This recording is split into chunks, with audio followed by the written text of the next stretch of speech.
Hello and welcome to the Proclamation Podcast. I am your host, Luke Nolan, and today we are here with my guest, Molly Graves.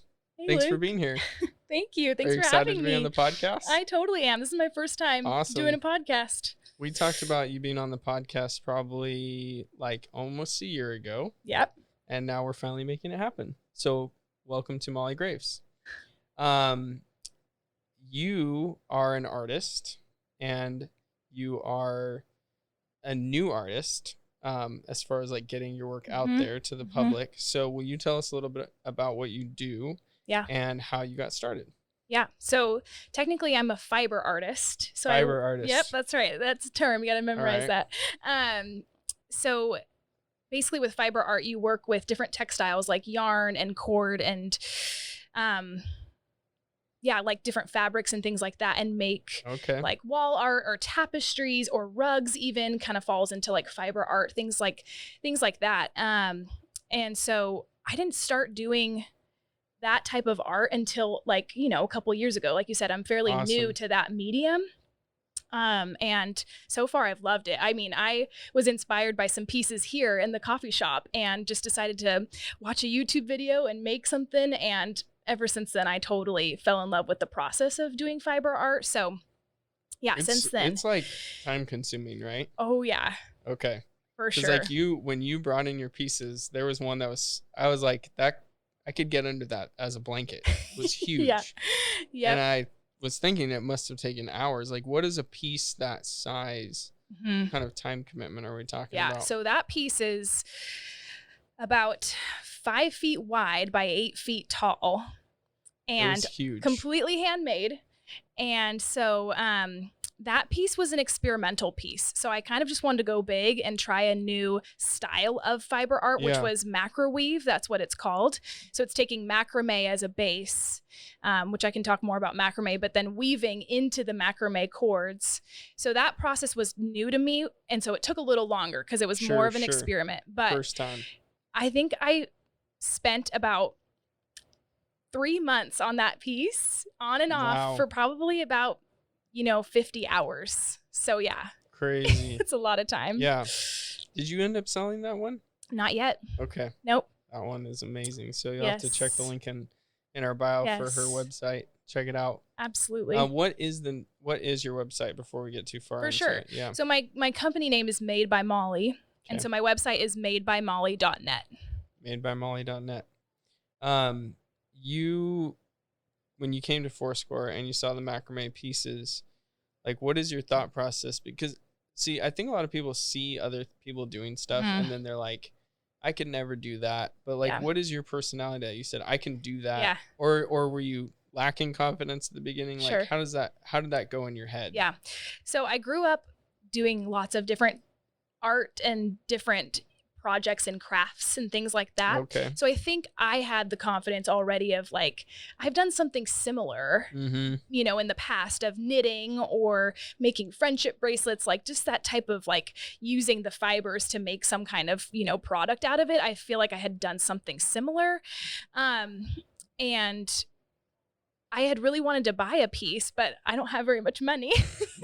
Artist so you're like, life. I'll make it. Yeah, exactly. So I honestly didn't have a whole lot of expectations. I wasn't like super confident, like, oh, I'm going to become a master at this. Sure. I just wanted to try it, knowing I probably could accomplish it, like something simple, but then realizing like, oh wait, I actually really enjoyed that process. And I think I could do something like even cooler than what I just made. So that's kind of where it started.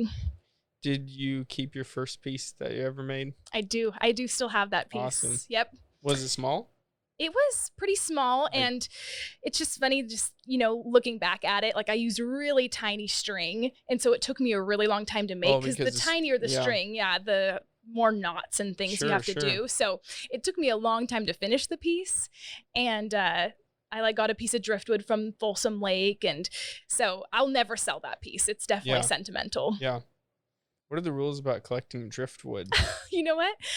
I think it's probably illegal. Okay. So I've just illegal been exposed. Art, street art. That's awesome. You're like a Banksy. Yeah, I was not sure, but anytime I see one of those, what's it called? Rangers out at the lake, I'm always trying to avoid them. So Because you're picking up driftwood. One of my friends was a ranger out there, Ranger Parker. Oh, nice. Yep. Maybe we should consult Ranger Parker. Yeah. Oh, no. Yeah, he would probably say it's illegal. He's very by the book. Oh, okay. Yeah. So you now do this full time, or like how much time do you put into it right now? Yeah. So currently it's part-time. When I was first starting everything, like when you asked me to decorate Foursquare with all my pieces, that was full-time. Like I made a bunch of new pieces and had to start my website and my Instagram and, get a business license. All that stuff was kind of starting for the first time. And so that took up a lot of time. But right now it's definitely more something I want to be on the side and keep it as like an enjoyable thing as much as possible. Like you don't want it to become a 9 to 5. Right. It can easily become that if I'm not careful. And, I can always be working on something or marketing something. Sure. But yeah, so I'm trying to find a balance still, but I think somewhere between like part-time and maybe a little busier during the holiday season is where I want to be. Yeah. So I'm going to skip to the last question I have for you, because it kind of ties into what you just said, which is the impetus behind you doing more was Foursquare. So how has Foursquare impacted you, and how did that like opportunity to show your art like was it a jump start? Was it just like the last straw that you needed? How was that instrumental? Yeah, Foursquare, having that show was like my launch and did provide me the platform to like make a name for myself quickly. So that was so instrumental in starting my business. And awesome. even still there are people who recognize my work from Foursquare, which is so cool, and have had custom pieces from people who have literally called the coffee shop and been like, "Oh, is that piece still up?" That's funny. And they're like, "No, you need to, it's been down for months. Right, you need to contact Molly." So even the business from that, first show is still lingering, but at the same time, it was such a good catalyst for me to finally get those things done. Like I had always thought about, officially starting my business, or I had thought about making an Instagram page and making my website, but it was like I didn't have a reason to start it because I had sold a few pieces before doing Foursquare just for people that I knew, like word of mouth, and using just Venmo or whatever, like easy stuff. So that was really the catalyst for me to like really get the bits and pieces of the business all put together. So it was so instrumental in starting everything. That's awesome. Yeah. You live close to Foursquare. You guys walk to Foursquare. Yep. Kind of tell me about like, what is it like having a neighborhood coffee shop, and is it awesome? Or it's so awesome. I feel like now that I've had one, I can't live without one. Yeah. And you can't move to West Park. No.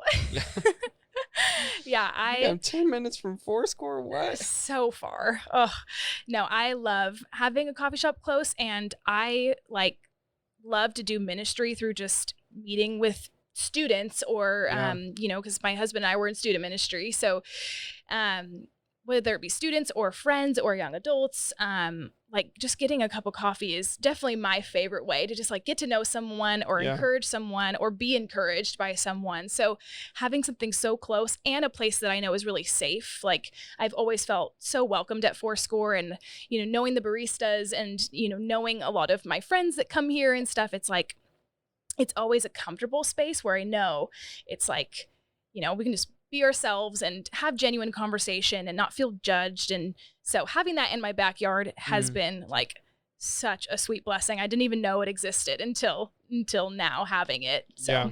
I have people tell me all the time, you need to open a coffee shop right by my house. Yeah. And it's cool that there are people who already have that. That's right. Yeah. Yep. So you can't open a coffee shop by everyone's house. No, that would be impossible. No, but Starbucks did it, but yeah, basically. Not for us. No, but even Starbucks is like on main streets, it's kind of hard to walk to, whereas we just take a little back road and we're here, and it's so prime. It's awesome. I feel like Foursquare is more like coffee shops you run into in Santa Cruz or in like Venice Beach or whatever. It's like just tucked in a little pocket that people don't expect. Totally. Like you said, not on the main busiest thoroughfare of the town. Yeah. And I think that there's a huge aspect of like small town communities that we've lost in the suburbs. And it's really hard to find unless you literally live in a small town with a very like little population. But that's why coffee shops like Fourscore that are welcoming and that are very like family oriented and, you know, just always like a positive place to be can become its own little community and make you feel like you live in a small town. And so that is like, you know, like first name basis with, you know, other regulars and the baristas and you even like a lot of people know you as the owner. It's like, that is like its own little family, which is so cool. I think it is something unique here, which is great. Yeah. So you mentioned that you and your husband, Zach, do youth ministry or young adult ministry and or so tell us a little bit about that and how important is genuine community, you know, whether it's here at the coffee shop or you guys are doing that other places or in your home. How important is that with what you guys do? For sure. Yeah. So like you said, my husband is a pastor and he's the pastor of students and young adults. And so we've served together for many years and it's very challenging at times, but it has been the foundation of us living here and making a community here. And our closest people in our lives are the ones that serve with us. I always tell my friends, I'm like, if you want to see me more often, come on Wednesday nights to church, because that's where I'm at most of the time, or not even just Wednesday nights, you know, but multiple days throughout the week I'm in and out of the church. But we love it so much. We love being able to serve our community in that way by encouraging the youth and really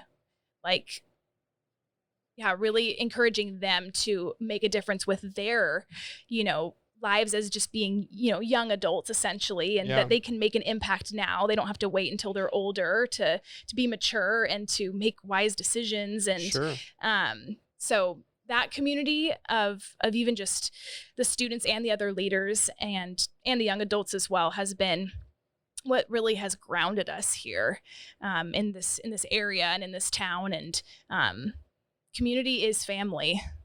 And so we're very blessed to have a very big family. Yeah. Lots of kids. Absolutely. People ask us if we have kids. I'm like, we don't have our own biological kids, but we've got about 100, you know, that we see a lot. Wow. No, that's a great perspective. Yeah. I think a lot of people treat young people as the age that they think they are instead of treating them like equals. And so I often have found in my own life that people will act the age that you treat them. And by age, I mean the maturity level. Sure. Because it doesn't necessarily mean 1 year, 2 years.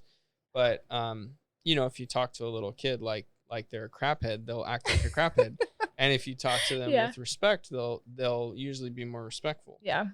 So what have you guys seen the youth looking for, and what do you think is the void that they're trying to fill in their lives? That's a great question. I think a lot of the students want to be heard and they want to be acknowledged and they want to be unique and they want to be different, which is so important for them to be bold and to be themselves and to be true to, you know, their specific personality and gifts and talents and desires and things like that. So for us to just like provide a space for them to feel comfortable, for them to make genuine relationships with one another, for there to be other leaders in their life who are like adult figures, but not their parents, but who are still going to give them truth and give them wisdom, but also mainly listen and hear them out and pray for them and encourage them, because it's like there's just so many, I think at that age, like people are always telling you what to do, which there's nothing wrong with, you know, giving someone some wisdom here and then, but listening to the students and being there for them is super important. And I think that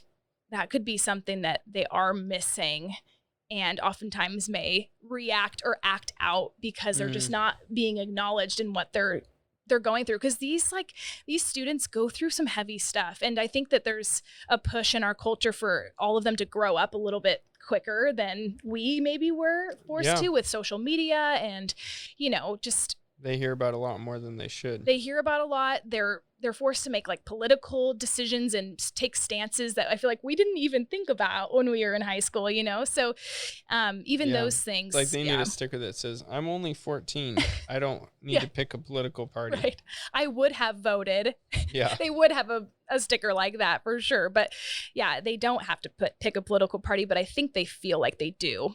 That's unfortunate. Yeah. And so we're super blessed to have an awesome group of students that we get to work with, but I still see that weight on them to grow up and to even make decisions that are very future oriented. And it's like, if we can just provide a space for them to be present and just have a good experience there to learn, to grow and make good relationships, that's, I think, profoundly important to them, even beyond what we're able to see. Yeah. That's awesome. What's something big that's happened in your life that helps you relate to the students? That's good. For me, I think the biggest thing that I've been able to encourage other students in is I was raised in a Christian home, and I continue to practice my faith of being a Christian, but I went through a really heavy season of doubt and confusion about my faith, and really didn't know if I wanted to follow Jesus. And it was a really dark season because I felt like everything I knew and believed for a long time was no longer kind of crashing down. Yeah, was no longer solidified in me. And I was asking so many different questions and not getting answers, and worried about, you know, what would happen if I walked away from this faith, because all of my family, you know, claimed to be Christians, and my friends are Christian, and all these things. So walking through that and being able to see how God did bring me through that, and how he was patient and kind and was with me through that whole thing. And then also even just, I have a very critical brain. So I did seek out some questions and find good answers. And so even though someone that's struggling with doubt, if you just tell them the right answers, that may not be what they need. Sure. But for me to tell them like, hey, I've been through this, and it's okay for you to question what you've been told. Like, it's a good thing for you to think through it and to know why you believe something. And so I think there's so many things I've gone through that I can encourage them with, but that's a main one I feel like has come up a lot in my conversations with like the students that I work with. Yeah. They're struggling with some of the same doubts. Yeah. Yep. That's and awesome. It's good for them to feel like that it's okay. You know, they're not crazy or they're not, you know, being sinful or wrong in just asking those questions, you know? Do you think that there are a lot of people in the church who say it's not okay? I think they wouldn't say that explicitly, but they probably would make you feel like you're doing something wrong if you're facing those questions. So I think that as a student, you might not be as inclined to even share it in the first place, because there's sometimes just those hidden vibes almost that you feel like someone would disapprove if you ask them that question. So yeah. I try to even just be forward and sharing that, you know, like what I just shared with you, so that they know that they can ask the questions that they have on their minds. I think a lot of times parents get mad at kids because they don't know the answer to what the questions their kids have. I've been thinking about that because I was trying to teach my daughter the ABCs. She's only 5 months, but I like to say them to her in the hopes that her brain is absorbing something.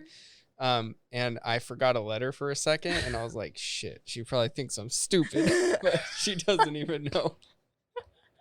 But I think that probably happens a lot. And I think back on my childhood where like my parents would just shut off certain things. Yeah. And I think it was a lot because they did not understand those things, not necessarily because they had vetted it out and realized this is a negative thing. It was just, no, we don't do that. Yeah. We don't touch that, or we don't read about that, or we don't learn about that, or we don't eat that or drink that. And it's like, well, why? Right. Just shut up and do it. Yeah. And that's not a very good answer. No, it's not. And it doesn't work. So. Yeah, definitely. Yeah. And, even just thinking on that, it's like, if you can share with students or whoever that may need encouragement, that like even the do's and don'ts have a reason behind them, and that it really is tied to, what I believe to be God's love and his character, then it can you can see it in such a new light and actually like have those conversations. But another thing too, I feel like has really stretched me with student ministry is admitting sometimes when I don't have the answer and saying, I'm right there with you.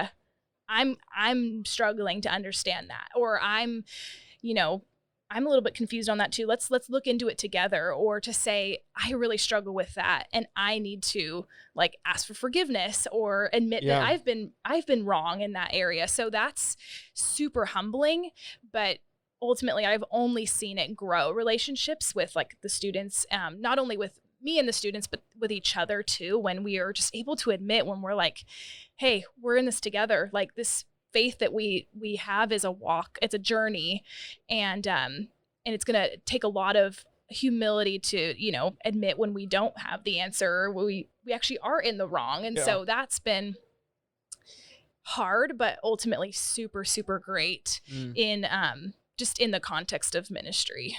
Yeah, man, we could go deep there, so I know, I'm just gonna shift completely. That's fine. In art, going back to art a little bit, how important do you think it is for us to incorporate artistic beauty in the practical things that we do? That's a great question. I'll give you an example. Okay. That I was thinking of just the other day is, we've grown up our entire lives looking at astronauts, and astronauts have pretty much always looked the same way. And they look pretty goofy and bulky, and incapable of really, there's like so stiff. And then you have SpaceX, and their astronauts look badass. Totally. And I think that there's a shift in that particular industry, if you will, to kind of make space travel sexy. And that wasn't there before. It was just like, design the rocket so that it goes up and doesn't come back down, or doesn't explode. And so now it's kind of like, no, we're going to make it attractive to the masses because we want the masses to participate in this. And so like if we're talking about the coffee shop world, I would say I've set foot in a lot of coffee shops that were very practical, but not very aesthetic, or they were very aesthetic, but not very practical. And so how is like working with macrame, working with your hands, being an artist, like I came to your guys' house and I saw the design of your house and how you guys put a lot of care into that. Like how does making the practical beautiful apply in your life? Or how do you think that that's important? I think it's so important because we are all creative beings. I think it's a mistake to think that only like artists who do it by vocation are the creative ones and everyone else is kind of, got their own gift. I think that we all are creative in different ways. And so to look and see how you can make something like more appealing or more aesthetic, something that you like really enjoy to be in and be around. I think it's so important, and to like really take ownership of even the things that you've been given. So like I see decorating my house is just like such a cool way to like make it a home. And that sounds so cheesy, but it is true. It's like Zach and I, my husband, like we put that work into decorating the house. So it's ours. Like we've taken ownership of it. And sure, some of those decorative pieces weren't the most practical purchases we ever made. We could have bought something else or invested in something. And so but to feel like you're in a space that's unique to you and your style and your preferences, and something that's like, I love like a clean look that's like got some color, but very like polished, and like I just feel like I feel more like, what's the word? Productive and comfortable in that type of setting. So I think it's a mistake to say, oh, it doesn't really matter what it looks like in here. That's like never the case. I think no matter where you're at, and taking it back to church, right? When we had this student ministry building, the walls are like dark blue, and it's like a warehouse, super high ceilings. So when you take off all the lights that we have set up, like we have some market lights and what are market lights? Market lights are like the the lights that you get that have the bulbs that hang down and they like swoop, Gotcha. you know, like at weddings and stuff Cool. like that. Yeah. So like when you turn all those off, it's super cold and it looks kind of like a horror movie in there. And you could easily just say, well, it's a student ministry room. These kids don't need it to look like amazing or poppin'. Like we're here to learn about Jesus. We don't need to make it some like amazing, you know, decorative thing. But just we put some couches in there and some warm lights, and it just immediately transforms the whole mood of the room. Make it and inviting. Absolutely. So you don't have to always go over the top for everything, but it is a mistake to underestimate how much putting in artistic elements and even putting your touch on things can make a difference of how you feel and others feel in you know, different settings of all kinds. And even like, I love fashion. And I think for a long time before I was an artist, I felt kind of like, is this just vain? Am I just caring about how people like look at me, or it's a reflection of me personally if I don't make it look right. Right. Or even just, am I putting too much effort into like, you know, buying clothes? Like, is that really a waste of money? And then when I became an artist, I kind of felt like I had this opportunity to kind of, you know, enjoy fashion a little bit more, because I think it goes hand in hand. But then even still, I think apart from being an artist, like if you feel good in what you're wearing and you've put together this outfit that you really enjoy and you like, you are going to present yourself different to other people. Yeah. And so, you know, it's not really just about how other people perceive you. It is how you feel yourself in that. And it's like an enjoyable thing to, you know, kind of pick out different clothes and put things together. And so I kind of let go of that whole idea that like, this is all bad. Of course, things can always go to an extreme. And you got to watch it sometimes, watch the budget. But yeah, I've like really come to just be comfortable and enjoy things like, you know, decorating my house and my own wardrobe and, you know, tying that into my art as well. And just, being okay with that. How would you encourage somebody who doesn't have confidence in their own personal fashion or their home? How would you encourage them? That's a great question. I think if someone feels comfortable in the clothes that they're wearing, I think that's great. And if it's not anything spectacular. What do you mean by comfortable? I'd say like. Because my dad means like loose. That's right. Like not too tight. Well, I guess if they feel like, if they're not That's so awesome. If they're not self-conscious, like they're comfortable and confident in what they're wearing, and they really feel like they can still be like themselves, and that like, that they're expressing themselves through that, and that's, you know, they're good with that. I think that's fine, and that's just so personal, you know. I don't know, like. Not everyone is going to dress the same. Right. And not everyone really even cares as much about, you know, what they're confident and comfortable in terms of like clothing and stuff like that. But what's funny is I would encourage someone to say, like, if you really do want to be more creative in like what you're wearing or your decorations and stuff, I would say that sometimes it's not all just like natural ability. So like I live on Pinterest. I'm serious. So when I'm like, okay, I need to redecorate my mantle, I go on Pinterest and look at, you know, modern mantle ideas, and I see what other people are doing. And that oftentimes is my inspiration. Same with my macrame. I don't ever copy someone's piece, but I look at, you know, so many different Instagram pages and really draw off the inspiration of others. And so it's like, you know, that's what we should all do. Absolutely. It's really hard to come up with some design or an idea for something just completely out of nothing. And nothing's ever out of nothing. Or does that make sense? Yeah, totally. You were always drawing off unless you're like Da Vinci or something. Sure, right. But even there's still, just a select few. We always have images in our mind, things we've seen before, and other experiences and stuff that we draw off of. So it's like, you know, to draw inspiration from others it's not cheating, you know, and it's almost like it is making that shift from copying to inspiring. Totally. Absolutely. And things like art actually, I believe, can be learned. I think that everyone has different instincts and natural giftings, but I think art and creativity and stuff like that can oftentimes, just be learned over time, and it's a process just like anything else that has to be like honed in and, you know, practiced and worked on and things like that. my grandpa was really big into music, and he ran a choir camp. Yeah. And he would tell people would say, "Oh, I don't want to come, or I can't come because I can't sing." And he would say, "Everyone can sing. Everybody can sing.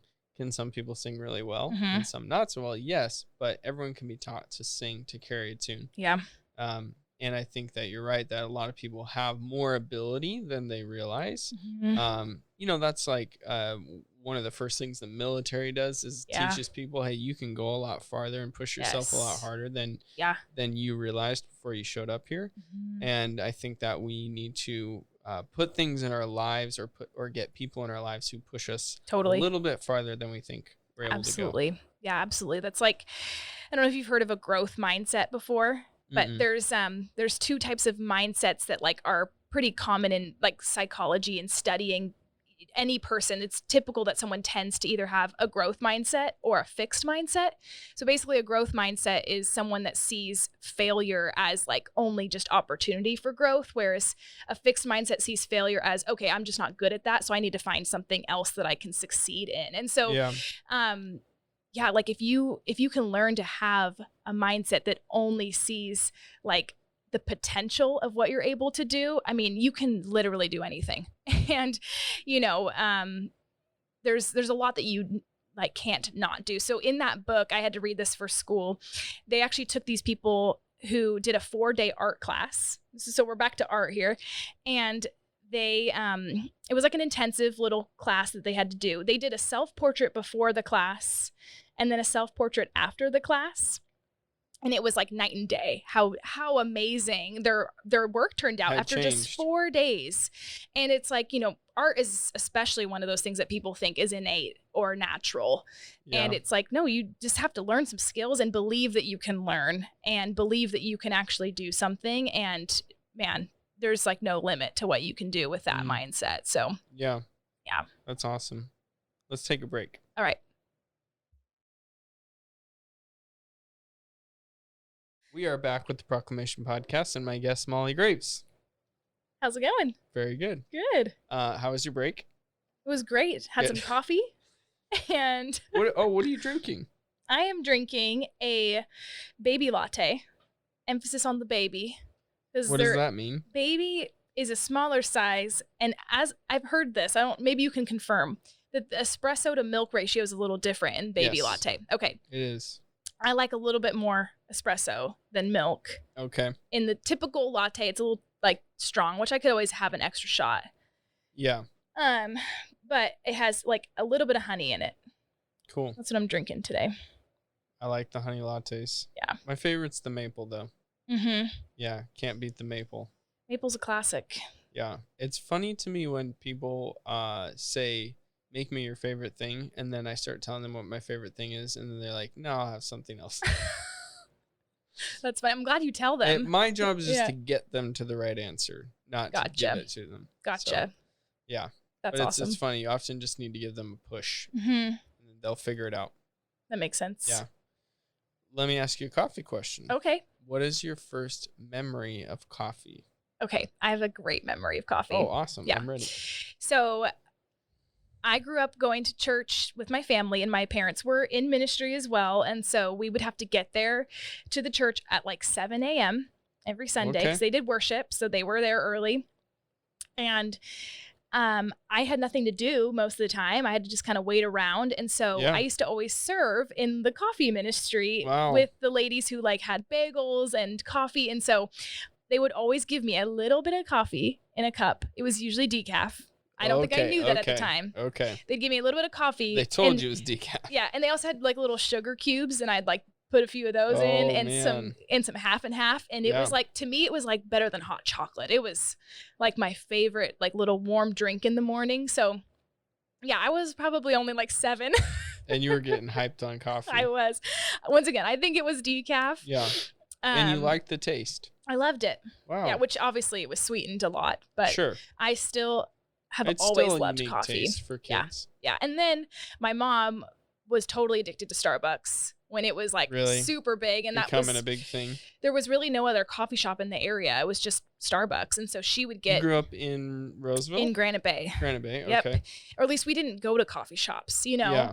So she Did you go to that one at like Sierra College in Douglas? You know what? We were just talking about that today, my mom and I, but it was actually on the corner of Auburn Folsom and Douglas. And it's not there anymore, which is surprising. Oh, you know, Scotty used to work there.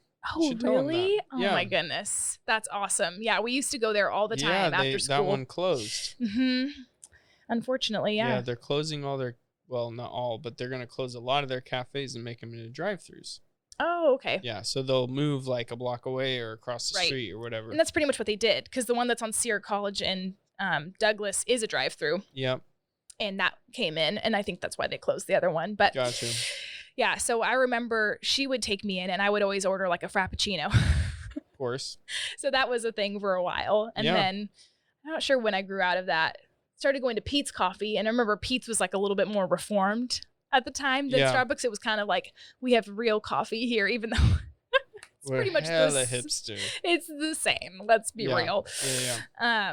And I started experimenting with like mochas and lattes, and then my mom had like a little pour over, like a little cone. Oh, she was serious. She became serious probably like 5-7 years ago. Okay. So I was still living at home. So she's kind of followed the trends. She has. She's always been a coffee lover for sure. Yeah. So, and then, now I just have a cup of coffee in the morning every day, which the tips you gave my husband have helped tremendously. Good. Some of those pour over tips were gold. Awesome. Yeah. I keep thinking I got to start doing more like YouTube videos or something, because I realize that a lot of people would love some help. Yes. So and look for that on our other channel. Well, it's a real thing, because if you do it every morning, like you kind of want to know if you're doing it right. You know what I mean? And there's so many little tiny, so actually this is how I train people, is I tell them, we don't really do anything that much different. Mm-hmm. Like if somebody from the construction industry or the automotive industry comes to Foursquare, they're not going to see something that's that drastically different from Starbucks. Like, we're still making coffee. We still making espresso drinks with milk, but we're doing like 30 or 40 little things that are way different. Yeah. So, they go left, we go right. They go hot, we go cold. Like, I mean, there's little things that, but it's the same business, right? It's not a totally different business. A lot of coffee people would be mad at me for saying that, but we just do little things that are better. Yeah. And so therefore it's better. And you can do those things at home. You can make sure your water is a little bit hotter or a little bit cooler or whatever. So there are some things I would love to get out there and help people. Yeah. They're dying. Who's dying? The people at home, they're making bad coffee. They need help. Sometimes I don't like when people give me suggestions, so you can be like, nah, I'm not doing that. Because sometimes you're like, I already have such a full plate. I don't need you to tell me all the things. But doing some sort of like workshop would be legit. Okay. So like for like maybe me and a girlfriend, or for Zach and I to come on, an evening, a Sunday evening, and take a little course on like, here's how to pull a shot. Here's how to, do a little pour over maybe a French press or something like that. And like, just kind of get the lowdown. Like, I would pay some good money, because it's like, that's fun to go do and do some tasting and stuff like that. And a paid class. What's that? You're saying a paid class. Oh, for sure. Yeah. Okay. Yeah. Charge like $50 a person or something. Whoa, yeah, okay. Come on. All right. Gotta get serious. Like 10, you gotta make it worth your time. Yeah. So. Okay. Yeah. I will put you down. Okay. As signed up, and then we'll see if we can get some other people. That sounds good. What do you guys make? You guys make Chemex at home, right? Yeah. Tell us about Chemex setup. Okay. So when I started doing pour overs, I never measured out, how the grounds to the water ratio. Just kind of eyeballed it. Yeah, I just eyeballed it. So now though, our setup is pretty state of the art. We've got a burr grinder. So we always buy, what's that? What kind? Yeah. Oh shoot.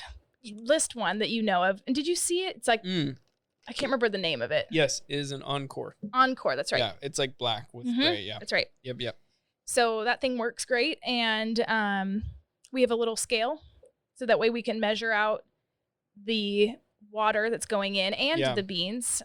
So you're the one that helped us with that ratio. You said 15 grams of coffee grounds to water. Yep. To 1. Wait. 15 to 1. 15 to 1. Sorry.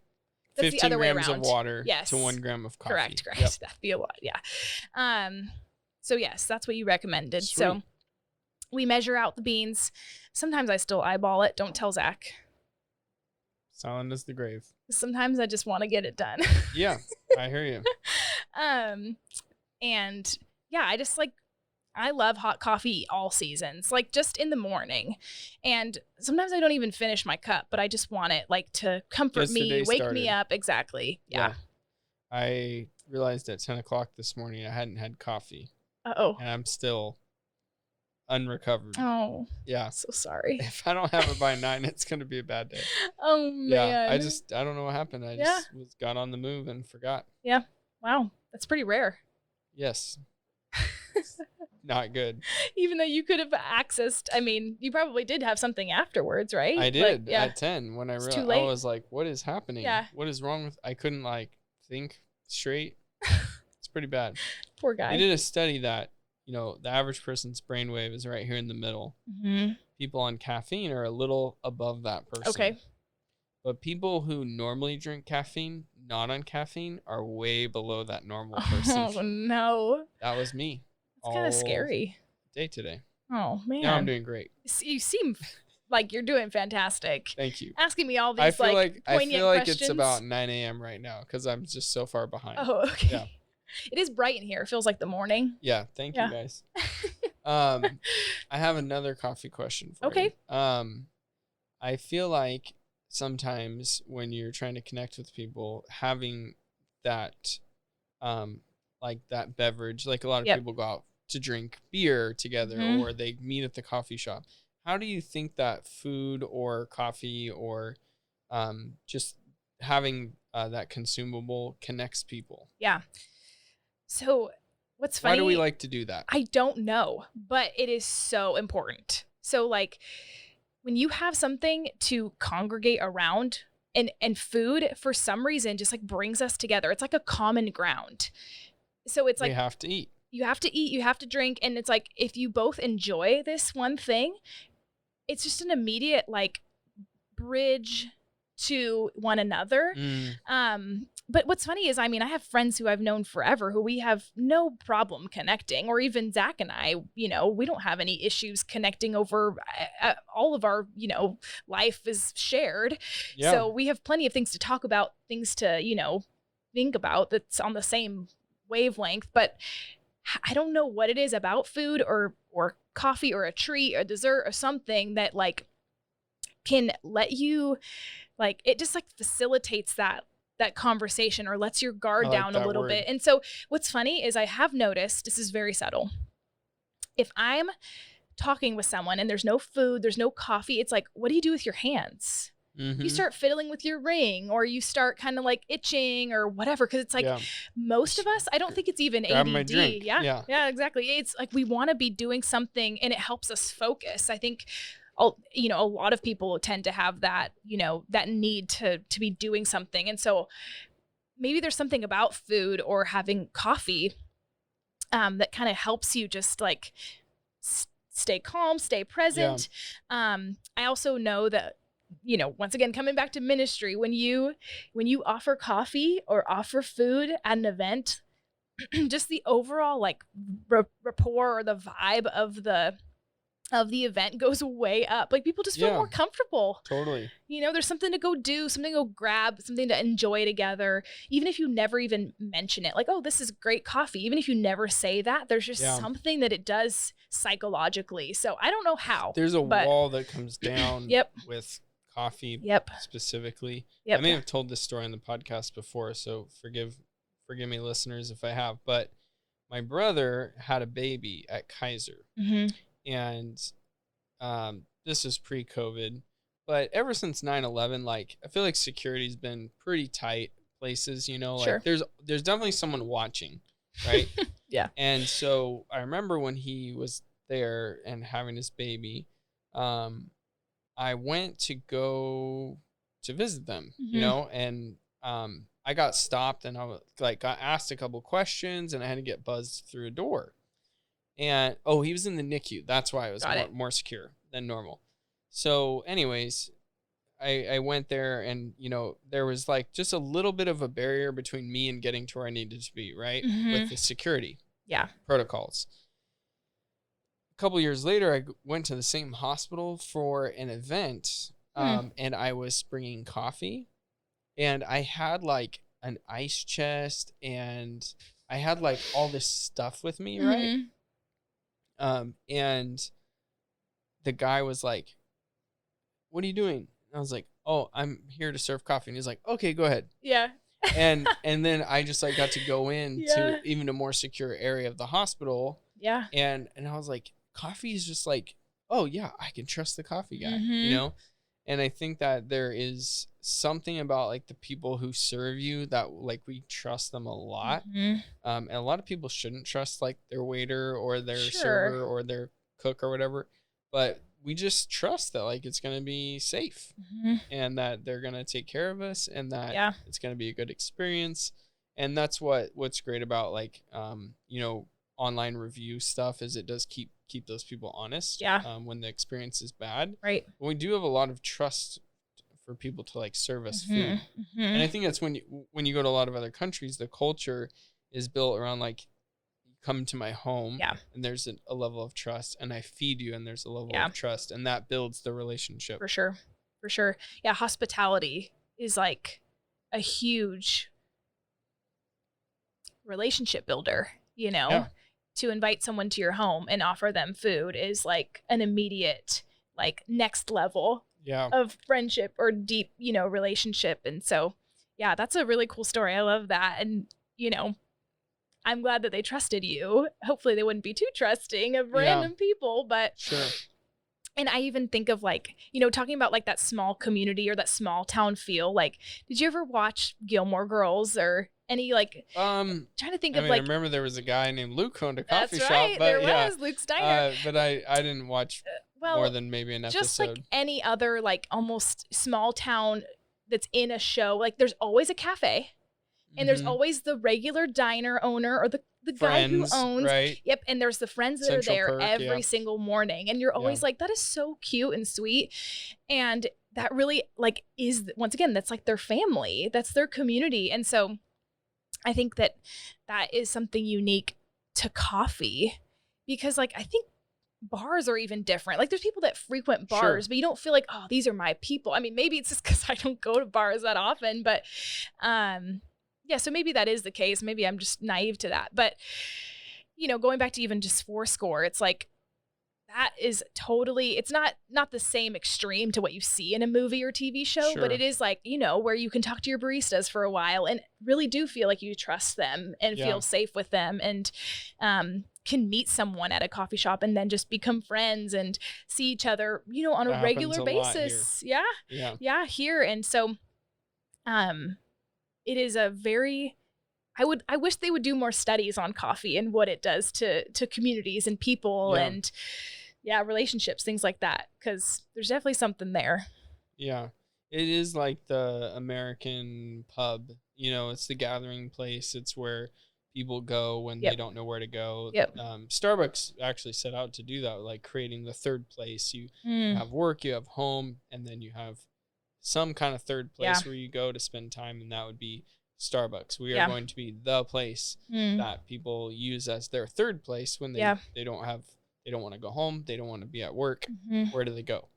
And so I think that they did a great job of creating that. They've kind of pulled back to being more profit driven, but they definitely set out to do that, and I think they did a great job of creating that culture or solidifying it more in our community. And now we reap the benefits of that, which is awesome. Yeah, it's a good thing to remember next time I'm throwing shade at Starbucks. We have a lot to thank them for sure. Yeah. They've changed a lot, but they definitely set a new trajectory for the industry, which has really helped. Yeah, which is great. Tell me about your first experience at Foursquare. I'm trying to remember the first time I came. Or your first memory of being here. I remember someone telling us about it, telling us it was in Old Roseville, and Zach and I weren't married yet. Did you come down here at that? Did you ever come down to this area? Not very often. I did not at all. At the time when Foursquare started, I feel like you guys were kind of one of the first businesses to be something new, fresh, and kind of relevant in this area. I think everything else had been kind of stale. Totally. No offense, because I think there's other awesome businesses in this little, center. And even Vernon, it's there's been so many updates made in the last, 5-10 years. It's not like Old Town Folsom No, it's not. Yeah. Folsom's been kind of always trying to think of other old towns. Yeah. But yeah, for sure. Old Town Folsom is hot. Totally. It's popping. Yeah. Yes, it is. So yeah, I didn't really come down here that often. And then I can't remember my very first time coming to Foursquare, but my first experience was working here on homework because I was in college still when I was married.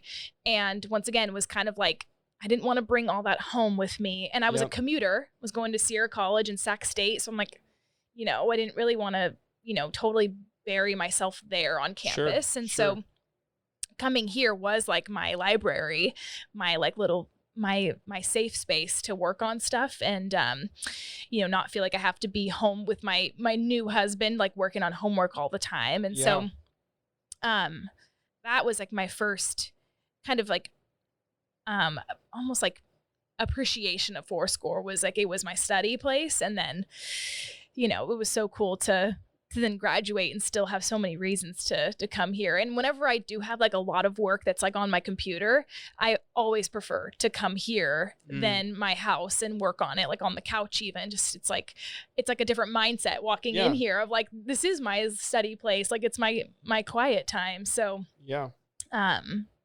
it's that was probably my first memory, but I still sometimes kind of go back to that time. Yeah. The last question I want to ask you is kind of a big one. Yeah. So I hear what you're doing with art and ministry, and you're married, and it seems like you have a lot of confidence. And I think a lot of people your age aren't feeling that. Mm-hmm. And they want to make an impact and they want to find purpose. Mm-hmm. And they're not finding purpose like you have. Mm. And I believe that one of the answers might be to just start doing things. But how did you overcome the fear of stepping into marriage, stepping into art, stepping into ministry, going through school and actually finishing school and graduating? How did you overcome what a lot of people they're going through one of those things maybe, and they see it as I'm never going to get to the finish line? Yeah. I think what I've learned over time is that this is so cheesy, but it is true, that you have to enjoy the process. So if you're only ever looking to the future, it can be very daunting to say, I still have 3 years left of school, or I'm just starting out a business and it's probably not going to make any money for the next couple years. It's going to take some time for it to really be profitable, or marriage is a really scary thing to commit to and to enter into. And so it's you can get so stuck if you're only thinking about that end goal. And unfortunately, I've learned that our contentment level, it doesn't rise and fall depending on circumstances or even accomplishments. It will a little bit, but ultimately your level of happiness is pretty constant. So either you're a content and happy person or you're not. And I'm not saying that you're stuck there, but it's kind of you choose. You might be in things. One of those two mindsets. Yeah, exactly. So, I can't say that I've always been in this position that I am now and that I even am fully confident. I love to talk. I love to, think and analyze what I'm doing, and so I love to even process that. That's why I can definitely come across as confident, but that doesn't mean I always feel that. But I'd say that for someone who is like struggling, like they're in the thick of something and they're not sure if it's worth it. Like to try and see the beauty and see the joy that they can glean from that experience is so important. And I think something that I've really learned is that even if something doesn't work out, it will always be like for a good purpose in the end, whether you're learning something, you're growing through it. The challenging times are oftentimes the most growth producing. And so even if you were to, it hurts, but that's like, shouldn't I stop something if it hurts? I think that there's a time to stop and a time to press. And if you have good people in your life that can encourage you, sometimes they can help you in that way. If you do choose to put your faith in God, you can see if it's something that, like, you know, God seems to be opening doors for, or if it's something that you're really fighting God on, and pray about it in that way. So I think that's a part of the learning process too, of, you know, when is something actually like you're fighting against where you should be, or if it is something you need to see through and grow from. So yeah, I mean, the hard things are oftentimes the best things. But yeah, so I think that gave me the confidence of even getting married young. I had a lot of people tell me. How old were you when you got married? 21. Okay. I'm still in school. And a lot of people were like, you know, it's going to be really hard getting married young, or it's going to be really hard being in school. And I had one person in my life really encourage me and was like, yeah, but does hard always mean bad? And I was like, no. I think a lot of people, they do equate now, those. they feel that. Yeah. And if it's hard, it must be bad. Right. And that is so not true. And that doesn't mean that decision would have been right for someone else, but it was like, that was the only thing really holding me back from making that step into marriage, rather than just kind of dating just for the sake of dating. Because it was one of those things where I'm like, I knew I wanted to be with this person for the rest of my life, and I knew I wanted to be married. But it seemed like too early of a time. Yeah, and it kind of felt like maybe I'm rushing it, or maybe it's, you know, beneficial for me just to wait it out a little longer. But it was kind of like, but why? Just because it might be hard.